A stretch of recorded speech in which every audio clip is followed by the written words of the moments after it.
സ്വർണം ഏറ്റവും പ്രധാനപ്പെട്ട തെളിവായി മാറുകയാണ്. തൊണ്ടിയില്ലെങ്കിൽ കളവുമില്ല എന്ന രീതിയിലേക്ക് അവസാനം കേസ് അവസാനിക്കാതിരിക്കണമെങ്കിൽ ഇതിൽ കണ്ടുപിടിച്ചേ പറ്റൂ. അതും എത്ര സ്വർണം പോയി?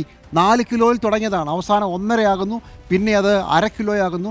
എത്രയായാലും ഒരു തരി സ്വർണമെങ്കിലും യഥാർത്ഥത്തിൽ 98-ൽ പൂശിയ സ്വർണം കണ്ടുപിടിക്കാൻ പറ്റിയില്ലെങ്കിൽ ഈ കേസ് മുഴുവൻ പൊളിയുന്ന സ്ഥിതിയാകുമ്പോൾ കണ്ടുപിടിച്ചേ പറ്റൂ സ്വർണം എവിടുന്നാണെന്ന്.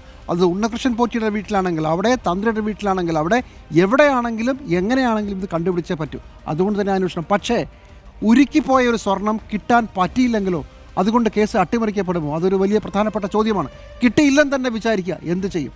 അതിലും പ്രധാനപ്പെട്ട ചോദ്യം, എന്തുകൊണ്ട് തന്ത്രി ഈ കാര്യത്തിന് കൂട്ടുനിന്നു എന്നുള്ളത് എല്ലാവരെയും കുഴുക്കുന്നൊരു വിഷയമാണ്. പരസ്യമായി എല്ലാവരും ചേർന്ന് നടത്തിയ ഒരു മോഷണത്തിൽ ഞാൻ മാത്രം അറിഞ്ഞില്ല, ഞാനൊന്നും ചെയ്തില്ല എന്ന് പറഞ്ഞ് ശബരിമലയിലെ തന്ത്രിക്ക് ഒഴിയാനാവില്ല എന്നുള്ളത് ഇതിനോടകം തന്നെ വ്യക്തമാണ്.